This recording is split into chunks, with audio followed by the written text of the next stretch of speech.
Before we get going, let me ask you a couple of questions. And if you don't mind, pop a 1 in the chat box and then maybe a 2 in the chat box. So first question is, for anybody on the call, who here would like to improve the quality of service that they provide to their customer? Pop a 1 in the chat box for me if you don't mind, please. Thank you. When I've asked lots of customers, it's kind of the most obvious question. Of course, everyone goes, yeah, why are you asking that question? But yeah, that's an obvious one. And second one, of course, is, well, at the same time as doing that, who would like to increase the revenue they get from existing customers? Again, if you don't mind, just pop a 1 or a 2 in the chat box there. Lots coming through. So thank you very much for that. Yeah, much appreciated. So look, if that's what we want to achieve, right, where are you now?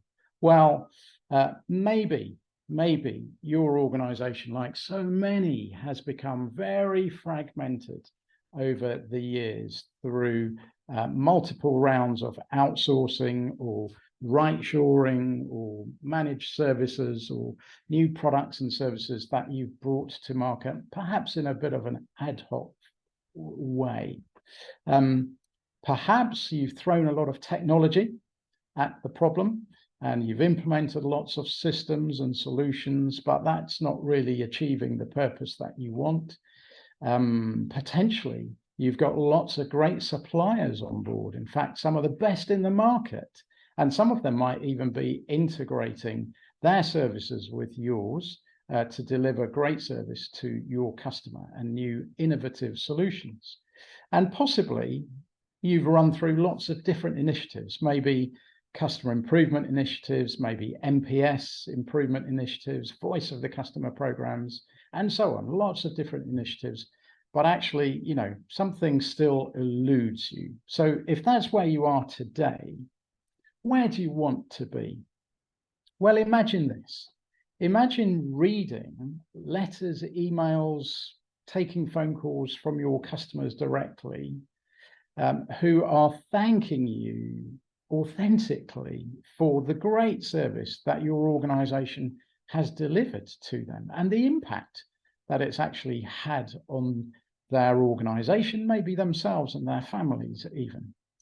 Picture yourself presenting at one of the industry events or one of the public events, how you have actually helped your organization achieve this increase, this improvement in customer satisfaction, and therefore revenue increase as well. Envision the organization, your organization, innovating on a regular basis, bringing great products and services to market that we all need and love and want. And visualize that email or that letter or that phone call again, or that Teams message or whatever it might be that comes in from the CEO or the chairman of the board or the chair of trustees, asking you to present to them how you have successfully increased customer satisfaction, revenue from existing customers, and so on. How proud would that make you feel? And rightly so, you should be too. So look, if that's where you are today, and that's where we want to go tomorrow, the question is, how are we going to get there? And I firmly believe that the way you get there is taking a forensic focus, and I do mean forensic focus, on delivering end-to-end service. But what do I mean by that? Look, simply what it says on the can, right? Seamless, effortless, frictionless service to your customer, who at the end of the day, as it infers here, walks through our organizations from end to end, but often in a very fragmented, disjointed way, right? So that seamless service is not too difficult, it's not too easy to actually achieve. Now, you might say, but okay, why is this so important? Well, let me tell you why I think it's important. You've got customers today who are paying you good money for your products and services, and they rightly, therefore, have high expectations of you and of the service that you're delivering to them. You've got great employees who usually are very proud when they can deliver great service to their customers. And we've got a community where we've got big problems, right? We've got climate change issues, we've got all sorts of issues that are big, and they need industry and business and others to come up with great solutions. And your stakeholders, your shareholders, need reassurance that you can manage and hold together all the moving parts of your organization without it falling apart, despite what might come along. And you might say, well, okay, but why is it important now? Well, here's why I think it's important now. The customers can easily be poached. It's never been as easy to set up in competition to traditional organizations. You know, the barriers to entry these days with the internet and everything else and all the great technologies is a whole lot lower for digital native organizations who can come along and steal your business away from you. It's important because it's really hard, isn't it, to win and find and attract great, talented employees and individuals. And they've got so much opportunity, let alone doing things for themselves. As I said, our community has some big problems that we need to do stuff about now. We need business, we need industry, we need commerce to come up with great solutions for climate change or whatever the problems might be. And we've got to do that. And time is running out, as we know. And look, cybersecurity as a threat is always there. Energy security is now there. So these potential risks are always upon us. And the next big problem is just round the corner that we don't know about, we can't see. So it's important now because we need to manage all these scenarios, and your organization needs not to be caught out as it might have been in the past. But look, just take my word for it. Let me run through a case study and explain, and hopefully it will be fairly self-explanatory as you go through it and as I go through it to see what I'm saying. But just before I do that, you know, I've been thinking of late how organizations are very similar, actually, in many respects, to organisms. If you look at an organism under a microscope, you'll see lots of moving parts, lots of parts that just need to come together and work together to continue to allow the organism to grow and thrive and develop and move. And so it is with our organizations. They're exactly the same. But let me tell you about Mike. Now, Mike is a fairly small guy, a little bit like me, graying, balding, a bit like me too. Mike's a smiley type of guy, he's a really happy guy. Mike's middle-aged. Mike's recently taken over as CEO of a vehicle tracking organization based down in Swindon in Wiltshire in the UK. And Mike's customers are mostly organizations that transport things or people in vehicle tracking. And we find Mike sitting in his new office, in the new office block that they've recently purchased and moved into. And, you know, Mike's feeling quite happy. And it's a late August going into early autumn day. The sun's shining, he's feeling great. He can still smell the paint on the wall because they've recently moved in. He can still hear the buzz outside his office of people moving in and, you know, workmen putting stuff up on the wall and so on. But Mike's on his computer and he's about to phone back his biggest customer, Bobby Brown. Bobby Brown now is the procurement director of one of the largest transport distribution organizations in the UK. And he picks the phone up and he gives him a call. Now, remember, it's 1992, if I didn't say that before, so no mobile phones. Hi, Bobby, it's Mike. Good to see you last week. What can I do for you? You've had dead on arrival products from us. Okay, I'm really sorry about that. How many? Wow, 25. And they're all dead? Okay. Yeah, no, I fully appreciate that you can't get your vehicles out when the tracking is not working. I'm sorry about that, absolutely. And I appreciate that it's affecting your business, certainly. Let me look into what's going on. As I said last week, look, I've only been in a couple of months. I need a few more months to find out what's going on. I know. Please, yeah, I would urge you not to rip up your contract if you don't mind. Let me get to the bottom of it. I apologize for what's going on. I'll give you a call back later, honestly. I promise I will. And Mike puts the phone down. And as Mike sits back and ponders what on earth is going on, he starts to think about what other options maybe he had. Because you see, Mike had various options before taking this role. In fact, have you ever had a time when maybe you've thought, have I bitten off more than I could chew? Are the problems in this organization just a little bit too big for me to actually solve and solve quickly? Well, that was Mike that evening. And on his way home, Mike remembered that we'd done some work together where we'd solved similar problems in the past. And he called me and we agreed to meet in 2 weeks' time. So there I am, a couple of weeks later, about November 1992 now. I'm driving up the M4 in torrent of rain.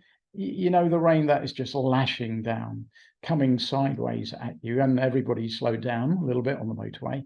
And it's just a vile evening. And I pull in to the Holiday Inn just off junction 15 off the M4 for anyone who knows that area. And run into the building. And as I go in, you know, as the sliding doors open, I'm hit with this sound, this sound of noise just from people chatting, from and the smells of coffee, and dinner was starting to be served. And it's a real hubbub, a real activity. And as I look through the coffee lounge, I see Mike right at the end of the coffee lounge on his phone again, not looking terribly happy. And I go and sit down and he beckons the waiter over to pour me a coffee, which he does. And as he comes off the phone, he's not looking happy at all. And he says, wow, I can't believe it, Johann. He says, good to see you, by the way. Thanks for coming over.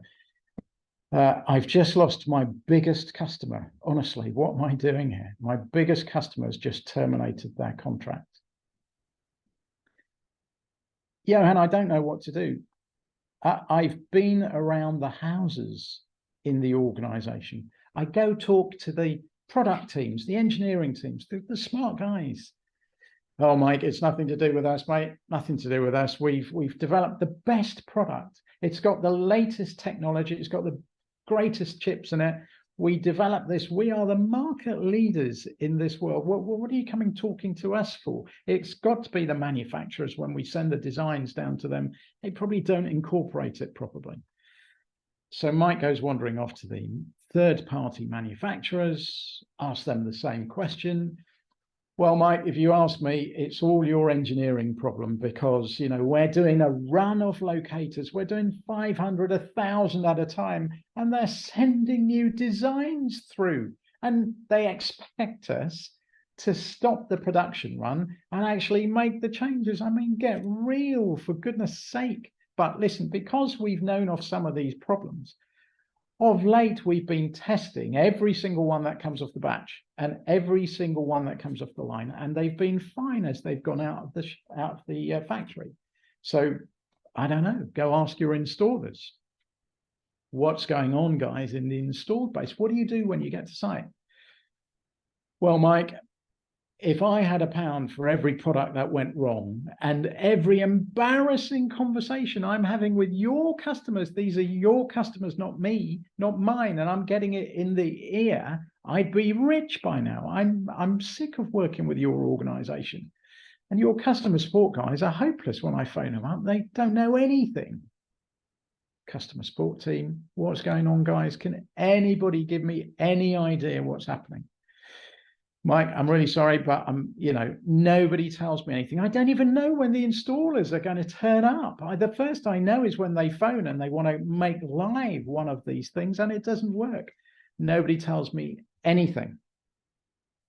Well, and as for the sales guys, Johann, he says, I don't know where they are. They've gone AWOL. They're completely missing in action. I look for them. They're not around. And I go to the CRM system and the sales system, and there's no notes put against the meetings they've had with customers. So I am at a complete loss to find out what's going on. What do you think? Wow. Okay. Well, I'm going to guess here, Mike, but honestly, if there's anything I'm hearing from what you're saying, it's that simply that there's something crucially missing, and there's nobody who's taking that accountability for delivering that end-to-end service, the end-to-end delivery of your product, your service, getting it right, getting it signed off, and everything else. So you're falling between the cracks, and the poor old customer, it's no wonder they're getting peed off with you. I mean, it's an obvious one. At which point, Mike grins like a Cheshire cat and sits back and says, I'm really glad you're here, Johann. And I realize why he poured me such a strong cup of coffee. So, Johann, come on, are you going to join us? Can you help me? Mike, if I'm going to join you, then off the top of my head, there are at least 3 conditions I can think of today, right? The first is, whatever it is, however we solve the problem, is going to take investment, and a serious amount of investment at that you've got to be prepared to stump up. The second, let me say, is even harder. And my gut feel would suggest that you've got people in the business who don't want to change, can't change, aren't going to change, and you are going to have to change them out. And you are going to have to change some reporting lines and restructure the business. And that's going to be hard. And the third thing I can only assume is your leadership team are somewhat ineffective if this is being allowed to carry on, right? So you need some serious change of leadership and leadership training that goes alongside this. And that evening, Mike is reflecting again. Have you ever had those times when you have to make some big, hard decisions? Mike almost had to bet the company. He had to take a bet. Was he going to do this, or was he just going to carry on with the status quo? It's as simple as that. Sometimes it's as simple as that, and it's a hard decision to take. Well, look, the next 18 months, and yes, I did support them and join them, and the next 18 months was hard work. It was incredibly difficult because people would say, you can't do that.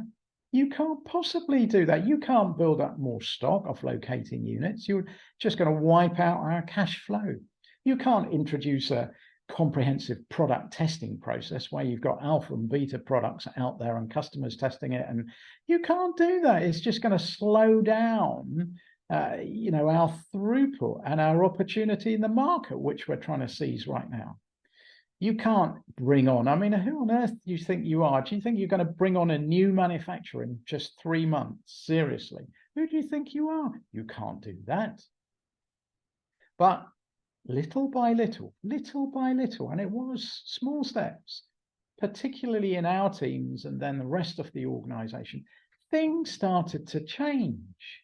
We did lose that largest customer. Bobby Brown did tear up his contract, and it was painful. The second largest customer we had, who was also threatening to tear up the contract, they didn't. Largely because what I'd call today, and we would call today, some really good customer success work across the whole organization. And they actually bought much more over the next few years. They bought much more product and services from us, and they actually became our biggest advocate. We set up new distribution channels. We stripped down some of the product. We set up new market opportunities. We actually also exported the technology overseas, and we set up networks and services in South Africa and Argentina and Belgium and Holland and lots of places. And by the time Mike left, a few years later, we had increased the productivity of the overall organization by 150-ish%. We'd increased profitability by 75% and increased the revenue we got from existing customers by 175%. And Mike actually got headhunted into a bigger organization with a bigger opportunity to influence the market. And so ever since then, I've had the opportunity to work with all these great companies and organizations, the Unilevers, the BPs, the Siemens, Capgemini, Serco, Vodafone, HMRC, and others in their world of service transformation. And it's out of that world that we have constituted the customer service revolutionizer.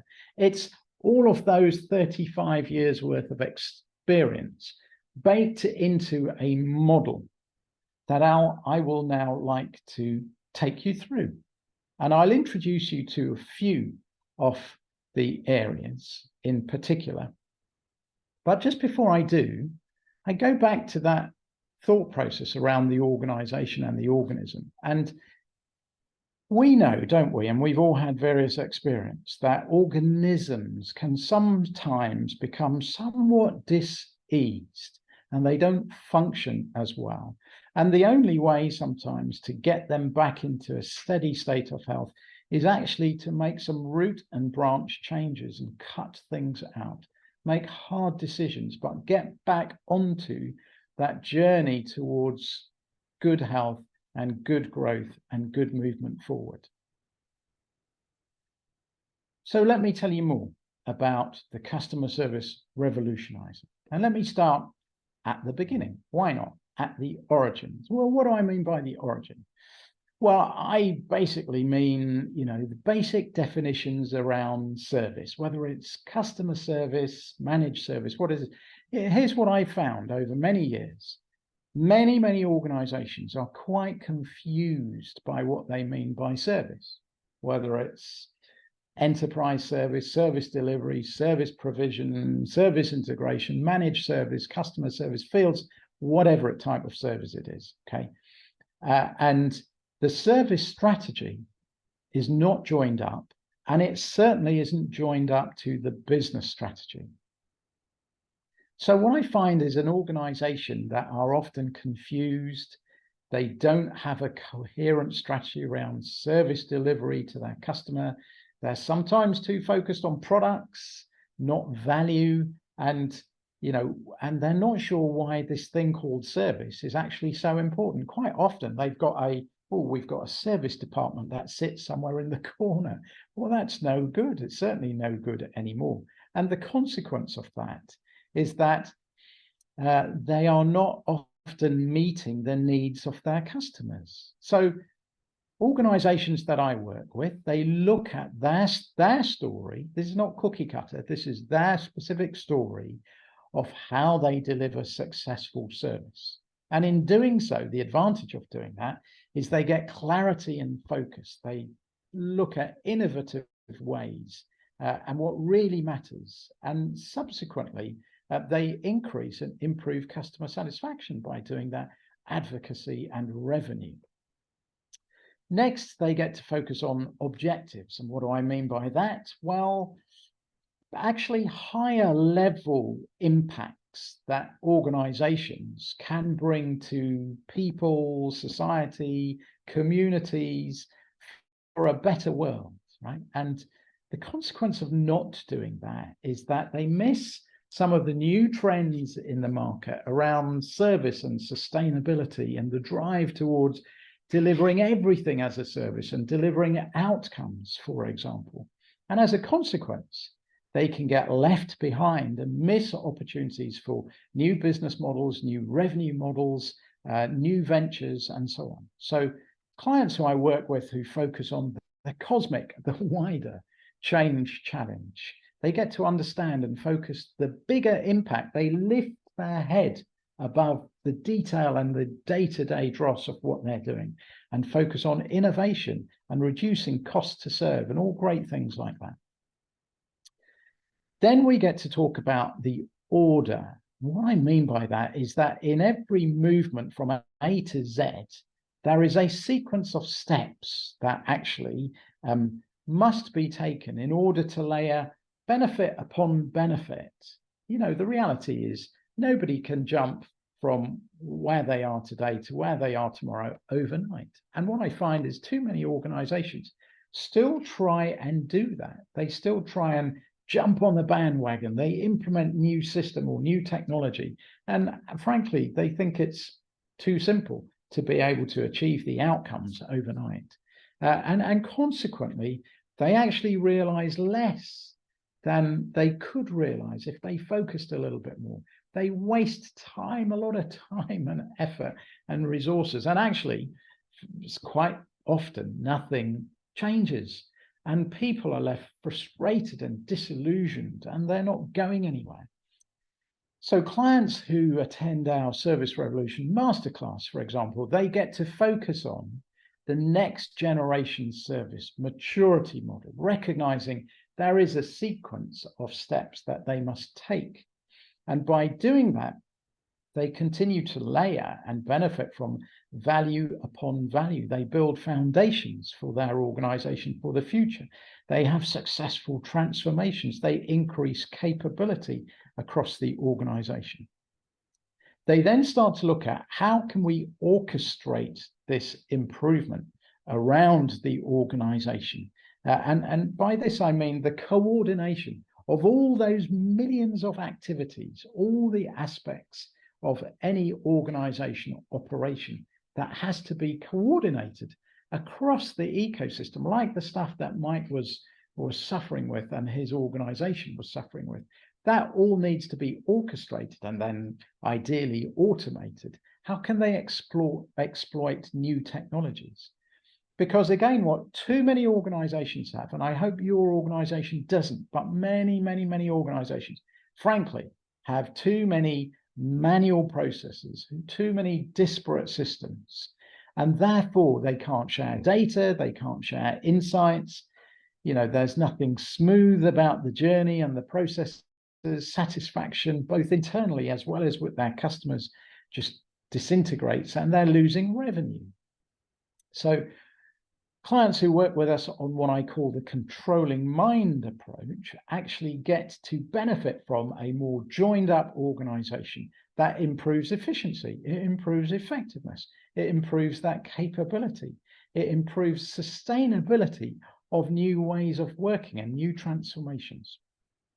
But then the recognition that we have to look at how we operate, because would you agree with me? It's not all about technology. In fact, it's not about technology. It's not about processes, systems, and projects and all of that stuff. It is all about service. So you need to look at how the organization comes together and operates itself.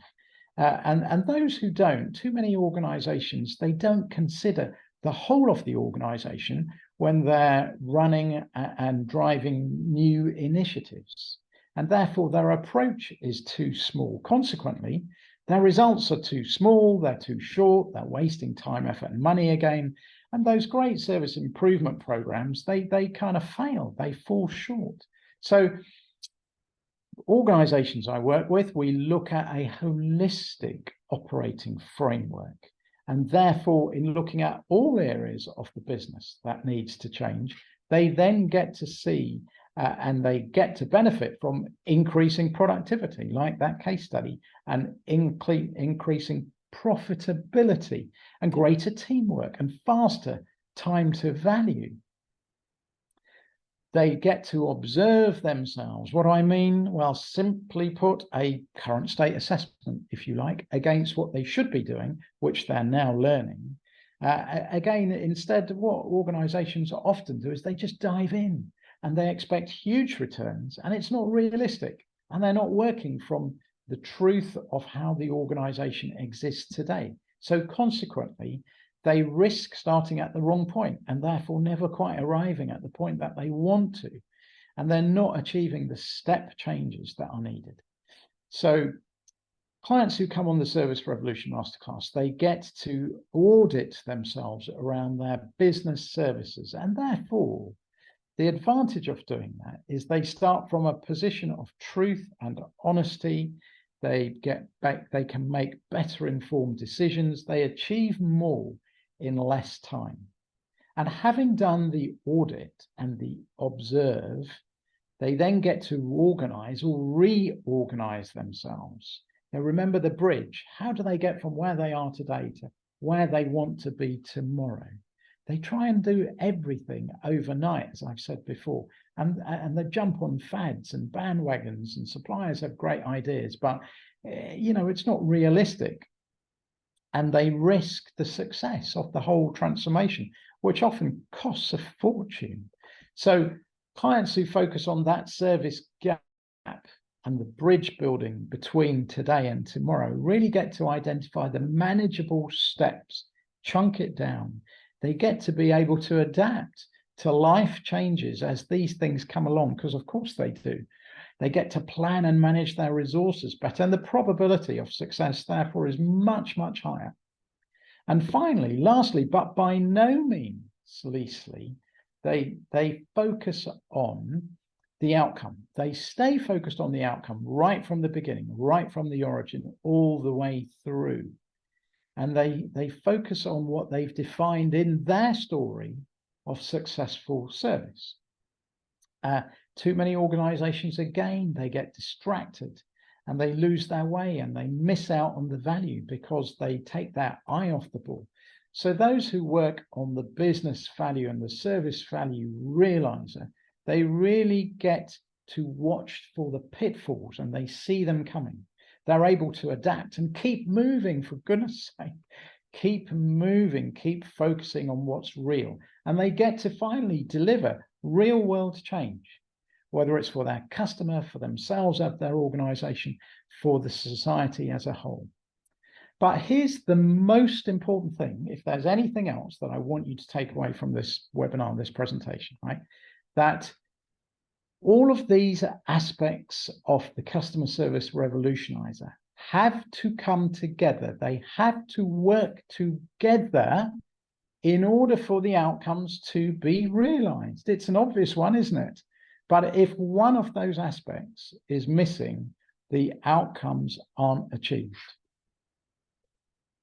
So let's dive into one or two of those detailed areas so that I can give you a little bit more detail, okay? Let's look at where we started, the origin and the story of successful service. Now, the whole framework is built up of many aspects, and each area has got subsets to it and sub-frameworks built in as well. But there's a couple that I want to pull out. We started to talk about strategy. Well, the reality is these days, again, in any organization, you've got lots of different strategies, and all those strategies need to come together. And, quite often I find there's a top-down approach, and then there are piecemeal bottom-up approaches. There are piecemeal initiatives that I mentioned before. And it's not a case of either or approach. It has to be a case of both top-down and bottom-up need to meet in the middle where the real world happens. So it might be, if you focus from a customer experience perspective, that your organization is very focused on delivering that effortless customer journey. Why wouldn't you? Of course, we want to do that, which we recognize these days particularly has to be intuitive, has to be personal, has to be very human. The engagement needs to be seamless, and often it's in a multi-channel environment, which is much more complex to manage. There might be the bottom-up approach, right? The F&F, as I call it, the efficiency and the effectiveness. Those improvements that bubble up from below, the focus on end-to-end service. And remember, I'm not only talking inside your organization, I'm talking about the ecosystem that actually delivers the final service to your customer. The new operating models that are needed, the automated and orchestrated processes, and not forgetting the value-added partnerships with those great service providers that you work with. So the top down needs to meet the bottom up in its service strategy, which aligns to the business strategy. And there's a lot more that we will say and can say at a later date on strategy. Let me take one other area, and we touched on definitions in my initial round robin of the whole framework. And there are one or two in particular that are really important. Now let's talk about what's the difference between customer service and customer experience. Which one, you might say, is more important? I'm going to be very bold and say at the heart of every great customer experience is a great customer service. You can't have a great experience without having a great service. You could actually have it the other way around. You could have a great service and actually the end result, the end experience wasn't particularly good, could be better, but you can't have it the other way around, right? So for me, service is the heart of great experience. Here's another view. If you've ever come across Joe Pye and James Gilmore, back in the 1999, they wrote a book called The Experience Economy. Great stuff. I'd advocate anybody reading it if you get a chance. But if you look at it from an economic progression perspective, you'd start with commodities, we turn them into goods, we then turn them into services. Services we now turn into experiences, and each one has a progressing value as we transfer value up that scale. Just think about the coffee that we probably all go and drink, whether it's in a Starbucks or a Costa or wherever it else, right? I mean, it comes from a little old bean. It was packaged into coffee granules. Then someone came up with a great idea of, actually, I could deliver the coffee for you. I mean, I haven't quite worked out how to drink it for us yet, but hey, that day may come, right? So we can go somewhere now and drink a cup of coffee. But actually, if you wrap around a nice ambience and a nice place to go and where you can meet friends and everything else, the experience actually becomes more valuable. So actually, you can move from commodity, product, service, experience all the way up, and you can start charging more for it. They've now actually added on top of that, well, we don't just stop at experiences, because more people that coalesce around good experiences, and as they share them, they can start to influence the world for good, to make real world transformations. And a lot of this is fueled and enabled by social media. So if you think about the journey towards everything as a service, which is really on because of the new technologies we have, it's fundamentally important to get in touch and start to look at what's the opportunity in the world of delivering services and not just products anymore. Here's the McKinsey research that has recently come out just a few months ago, right? So the so what, which says our research shows that strategies focused on delighting the customer, delighting customers, allows companies to earn greater value from their current customer base, which results in concrete financial outcomes. Most of us would go, duh, that's pretty obvious, isn't it? Well, yes, but too many organizations still have taken their focus away from delighting customers through great service and focusing on sometimes superficial aspects. Look, 80% of the value creation achieved by the world's most successful growth companies comes principally from unlocking new revenues from existing customers, new models, new revenues. So I truly believe we live at the dawn of a new era, the service revolution, the drive towards everything as a service. And that drive towards everything as a service, from products to services, is not something new, right? Back in 2017, Dell Technologies did a big piece of research where they researched just under 4,000 senior leaders across all countries and all continents. And 90% of them said that within the next 5 years, by 2022, they will be delivering some at least of their product offerings as a service. So, if you're not engaged in the race for everything as a service, then you need to be. That was the definitions piece. Let me pick up one other piece, see where we go on the orchestrate. And you remember the orchestrate piece that I talked about, the controlling mind approach. Let's talk about a system. But actually, just before we do, you know, I mentioned, and I've talked about something called the Service Revolution Masterclass. So if you don't mind, may I take the next few minutes just to explain what I mean, what this is, just in case any of you are thinking, actually, you know, you could see how comprehensive the framework is. And if you're interested in getting more understanding and the detail around all the different aspects in the framework, then the Service Revolution Masterclass is for you. Well, what is it? It's a 4-day on-site training program led by me, 4 consecutive days, I should say. Now, it's all about implementation. If I say this once, I'll say it over and over again, because I'm not so interested in just giving you theory, right? There's plenty of courses that will give you theory and shelfware. But in these 4 days, you get to discover the detail around the framework. You get to design or redesign how it might impact your organization. You get to develop the plans, the transformation plans, so that on the 5th day, you can go back to your organization and start implementing. And you also get to feed and deliver those plans back to me and back to your peers as well, so that you can test them, because everybody comes up with good ideas, right? And it's great to have some peer testing as well. Where is it? Well, the next one, we try and run it once a quarter. The next one's running at the end of October at the most beautiful location I could devise, which is Henley Business School in Oxfordshire, rolling onto the banks of the River Thames, which is an idyllic place to go for certainly a retreat, certainly for a training program. The 4 consecutive days are 2 weekdays, so it's a Thursday, Friday, Saturday, Sunday.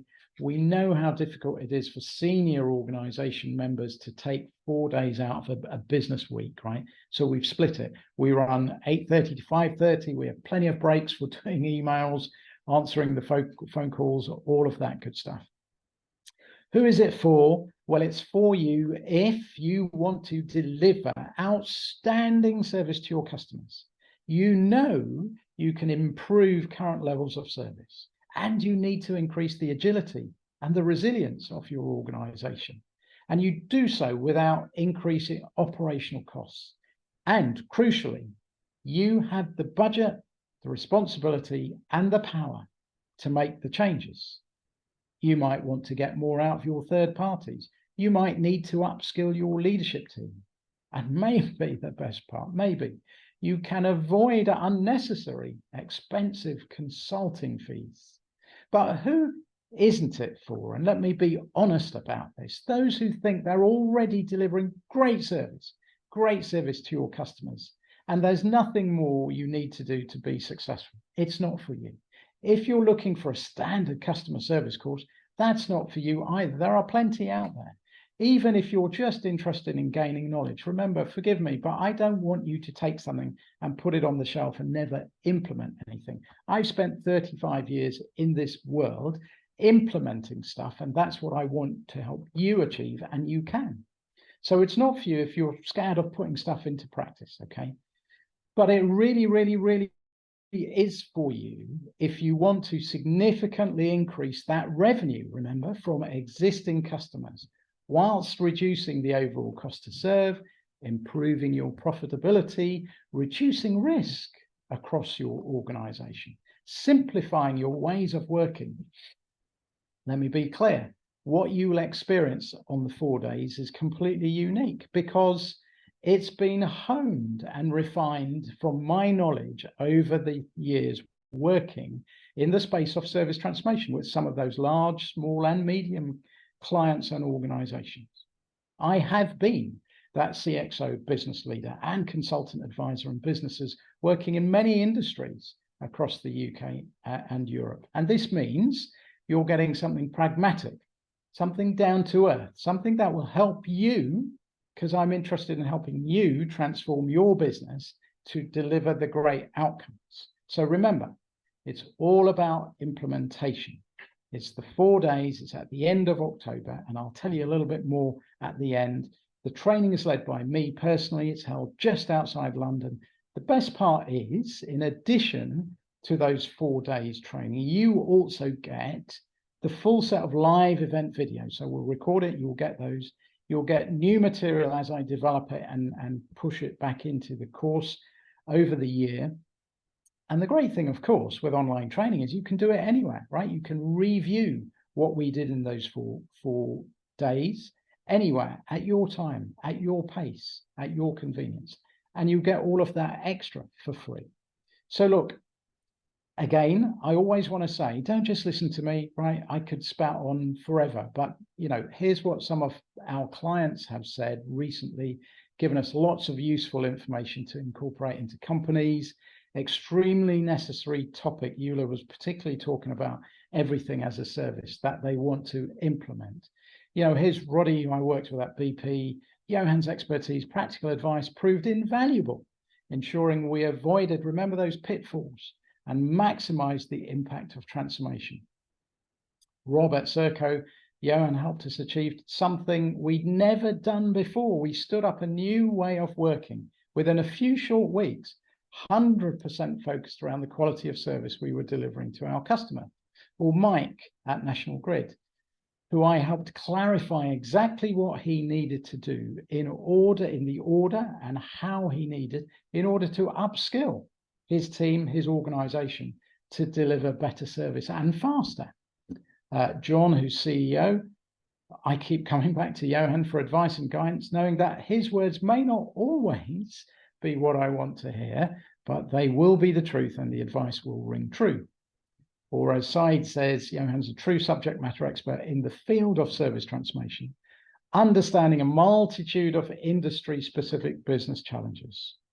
And lastly, David at Capgemini, the ex-CTO, Johann's leadership and coaching enabled us to deliver the largest service transformation program we had ever won. Deep understanding of how to structure and transform a business operation. So look, the Customer Service Revolutionizer is a comprehensive framework based on 35 years worth of learning in the world of service transformation. Let me go back to where I wanted to talk about in the orchestrate field. And the first aspect of that is system. What do I mean by system? Just that, it's an IT system. Now, look, we all know that we've got siloed organizations. We've got best of breed systems and solutions in all the different departments, and we've got functional systems, but that's the problem. They're somewhat disparate, and so we struggle and suffer with unstructured data. We have to rely on meetings and phone calls and emails and project actions and so on to actually pull it all together. And really, that's a highly inefficient and ineffective way of delivering service, which is what we're talking about. If I talk about service, I want to boil it down into a few key areas, right? People make requests of us. People need to order things. People want to change something.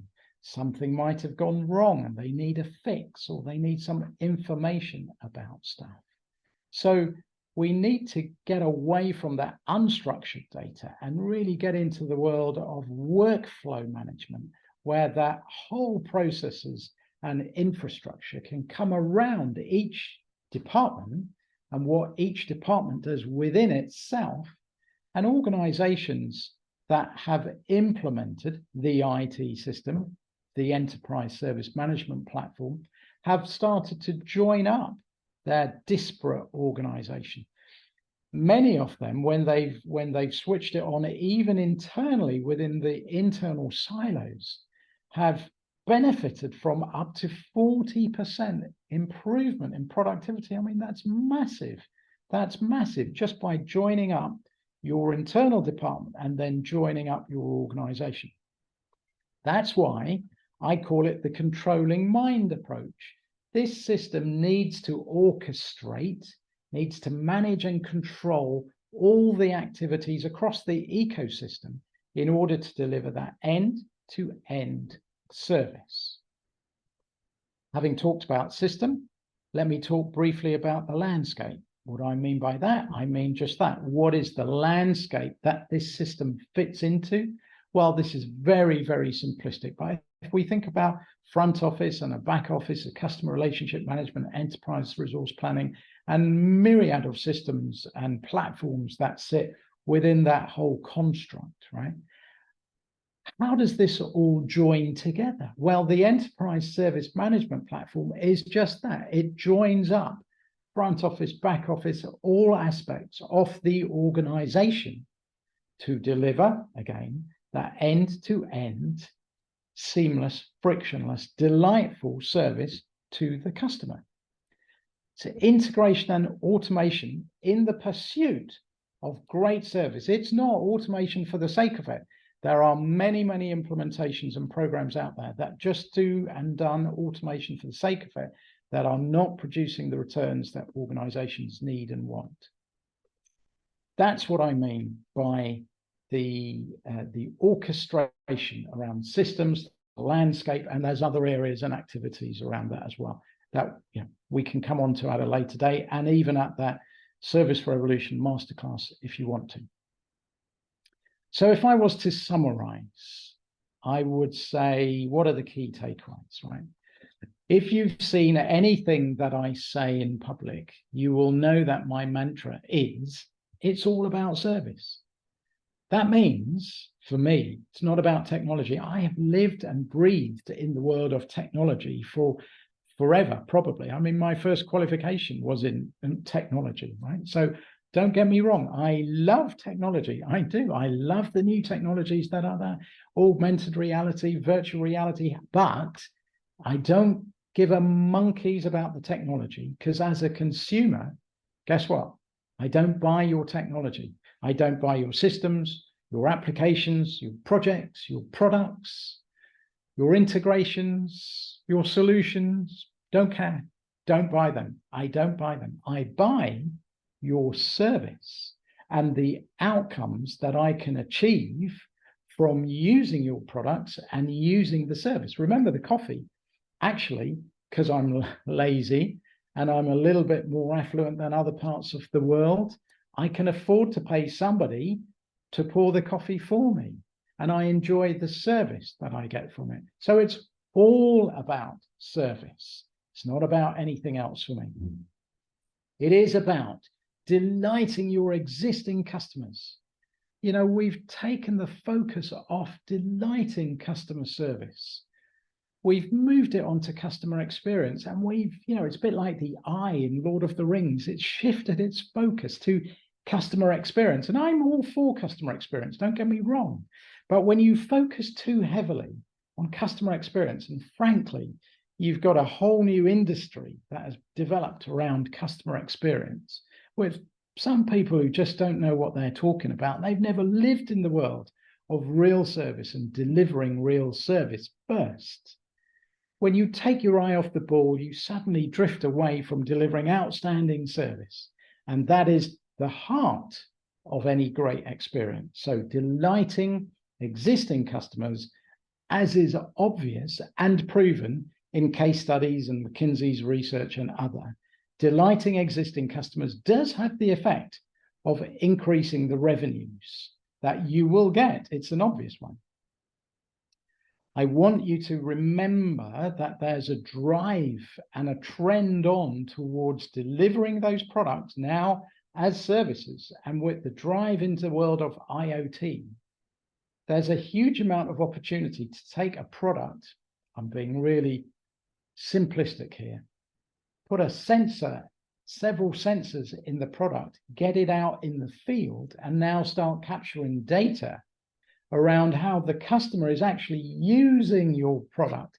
Previously, you'd ship the product out and you'd have no idea how the customer was actually using your product. But now, thanks to great technology, you can. But remember, it's not about just the customer service department or customer support or customer success or account management or new business sales, or you've now got silos even within the customer world. It's about all parts of your organization and how all of it needs to change At the same time, you do have the opportunity to leverage enterprise service management platforms and great technology and systems that are out there. But it is all about staying focused on the outcomes and not being distracted as business starts to change underfoot. And the opportunity to upskill your own team to achieve some of these great outcomes. You know, why is it? Why is it that plenty of organizations I've been in, and you've probably been in as well, only wait to rely on a third-party consultancy or someone to tell them something they already know, for them to actually act on it? I mean, come on, we can do better than that, right? And you can achieve these great things by upskilling your own teams to help them achieve it. So look, as I explained previously, the Service Revolution Masterclass is that 4-day event. It's at a beautiful location. Come and join me. Anyone who wants to know more about the whole customer service revolutionizer. If you want to have a conversation where we can explore whether that course and program is right for you, where your organization currently is, its level of maturity, and so on, go to this link. Rob's going to drop it in the chat for us as well. Click on the link, fill in your details, and I'll give you a call back over the next couple of days, and let's just talk about it. Let's just explore it, see if it is right for your organization.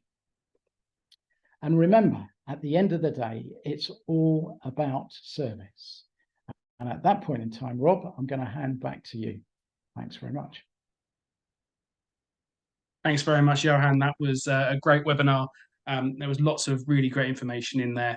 As Johann said, there is a link in the chat where you can book a discovery call with Johann. Please do click on that now if you would like to book a call with him. We'll keep the chat open for a couple of minutes after the webinar ends, so you've got plenty of time to click on that link and grab it and book a call with Johann. I think that's about it from us. Thank you very much, Johann, for your time today. That was a great webinar. And yeah, we hope you found that enjoyable, and we'll hopefully see you again in the future. Thanks very much, guys. Thanks all. Talk soon. Bye-bye.